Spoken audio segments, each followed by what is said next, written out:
Good morning taga Rizales, good morning world, good morning Philippines. Yan po, may mga tanim na po dito sa Barangay Rizal East na dati na po yan. Nag-start na naman po maglinis ang ating mga kabaranggayan na masisipag po dito sa Barangay Rizal East. Ayan, nakialam-alam din po ang inyong kapatid, ang inyong kabalog na si Arnel Barroga. Yan po, naglinis-linis po at pinagbibideo ko po ang mga kasamahan po natin para makilala naman po sila na sila po ang ating talagang concern na citizen, concern kabaranggayan na talagang naglilinis po sila dito. Ayan.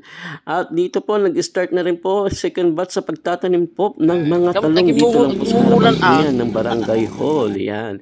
Ang mga katanudan at saka mga mga porpis, ayan, sila po ang nagtatanim po dito.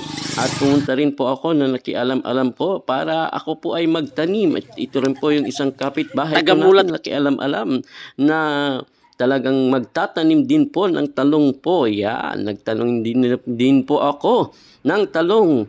Ayan po, nakatanim din po ako dyan ng 5 or 6 po na pirasong talong. Ayan. Ang inyong kapatid na kabalog yan, di ba? Talagang nakipagbalugan na po ako dito, nagtanim-tanim po ako, nakialam.